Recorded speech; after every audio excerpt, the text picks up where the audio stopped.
Assalamualaikum warahmatullahi wabarakatuh. Perkenalkan, nama saya Muhammad Ilmi Aziz. Saya dari kelas Hukum 3A. NPM saya 2174 20 100 1553. Saya akan memenuhi tugas dari Pak Sukron, Hukum Islam. Saya akan menjelaskan tentang perkembangan hukum Islam di Indonesia. Seperangkat aturan suci yang diwahyukan kepada Nabi Muhammad SAW adalah hukum Islam. Hukum Islam dikomunikasikan kepada umat manusia, khususnya umat dalam bentuk akidah atau keyakinan, dan aturan hukum yang terkait dengan amaliyah atau perilaku. Syariah adalah aturan Tuhan, bersifat statistik, dinamis, dengan dasar hadis dan Al-Quran dalam kehidupan, dan bisa memberikan jawaban sejalan dengan waktu, kondisi, dan diterapkan di setiap kehidupan dalam bentuk sosial, individu maupun kelompok. Islam masuk dibawa ke Indonesia oleh pedagang Arab pada abad 7 Masehi atau 1 Hijriah untuk pertama kalinya dengan membawa hukum-hukum Islam ke Nusantara. Pengaruh Islam yang masuk ke Indonesia menyebabkan munculnya kelompok-kelompok baru yang disebut ulama dan santri yang ingin menjauhkan diri dari pengaruh politik penguasa asing. Islam telah diterima secara massal sebagai agama yang membebaskan manusia dari perbedaan kelas dan memberikan ajaran tentang dinamika kehidupan.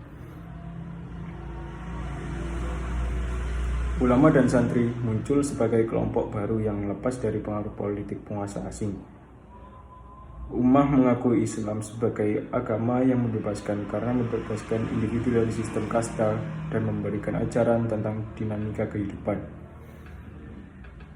Maka tidaklah berlebihan jika menyamakan periode perkembangan Islam dengan Renaissance, kelahiran kembali doktrin kehidupan, untuk memberikan pedoman menikmati hidup di dunia seolah-olah hidup selamanya dalam kesadaran ibadah akan mati besok.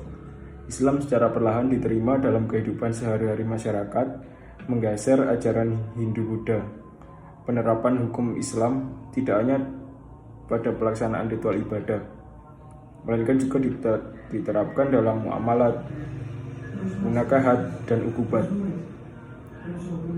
Beberapa faktor utama penyebaran Islam di Nusantara, yakni penanaman ajaran tauhid yang diterima masyarakat dengan meyakini Allah SWT sebagai satu-satunya yang hak disembah.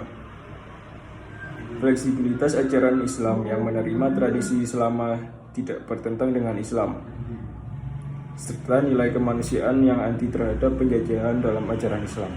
Kerajaan-kerajaan Islam di Nusantara dirumuskan untuk mendukung doktrin politik Sunni dalam kekuasaan raja-raja, misalnya Hikayat Raja-Raja Pasai, Taj al-Salatin, dan Bustan al-Salatin. Hukum Islam telah mempunyai kedudukan yang kuat sebelum Belanda melancarkan politik hukumnya di Nusantara. Persoalan timbul mengingat keberadaan hukum Islam bergantung pada kekuasaan suatu wilayah. Pembicaraan hukum Islam banyak diawali pada zaman pemerintahan kolonial. Akibat panjang pada politik jajahan dan penetrasi hukum kolonial Belanda mengakibatkan hukum Islam termarginalkan. Belanda memberikan toleransi melalui VOC dengan memberikan ruang cukup luas bagi perkembangan hukum Islam di Indonesia. Namun, kemudian Belanda melakukan upaya intervensi terhadap hukum Islam dengan menghadapkannya pada hukum adat. Belanda bertujuan untuk menerapkan politik hukum yang menata kehidupan dengan hukum Belanda di Indonesia. Sementara pada masa penjajahan Jepang tidak ada perubahan terkait hukum Islam yang berlaku. Begitu pula adat istiadat lokal tidak dicampuri Jepang untuk mencegah timbulnya perlawanan. Hukum Islam yang diberlakukan terus mengalami perubahan sejalan dengan kebutuhan masyarakat sejak masa kerajaan-kerajaan Islam. masa penjajahan, dan masa Indonesia merdeka. Hukum Islam merupakan entitas agama yang dianut mayoritas penduduk Indonesia. Dalam dimensi amaliyah, beberapa daerah memiliki bagian tradisi atau adat masyarakat yang menganggap sakral ajaran Islam. Pada saat ini, hukum Islam merupakan bagian dari sistem hukum di Indonesia, juga sebagai fenomena sosial di masyarakat. Sebagai fenomena sosial, hukum Islam memiliki dua dimensi, yakni dimensi peralihan dan pengembangan. Adapun dimensi peralihan diarahkan untuk menjaga keberlangsungannya syariat Islam, sedangkan dimensi pengembangan diarahkan pada pemanfaatan syariat Islam sebagai nilai tambah bagi masyarakat. Perjalanan perkembangan hukum Islam di Nusantara tidak terpisahkan dari sejarah Islam. Berbicara tentang hukum Islam sama halnya berbicara mengenai agama. Joseph Sah berpendapat Islam tidak mungkin dipelajari tanpa belajar mengenai hukum Islam. Hal ini memberikan petunjuk bahwa instansi agama yang memiliki pengaruh besar. Hukum Islam berjalan beriringan dengan perkembangan serta pelebaran kawasan Islam serta relasinya dengan culture dan umat lain. Tampaknya perkembangan itu terjadi awal periode 4 Al-Khulafaur Rasyidin 11-14 Hijriah, yang merupakan khalifah pertama yang mana di zaman itu telah dihentikannya wahyu secara sementara dan mulai bermunculan yang membutuhkan penyelesaian secara hukum. Status hukum syariah menjadi sangat penting menentukan pandangan hidup dan perilaku umat Islam itu sendiri, bahkan menjadi penentu utama pandangan hidup mereka.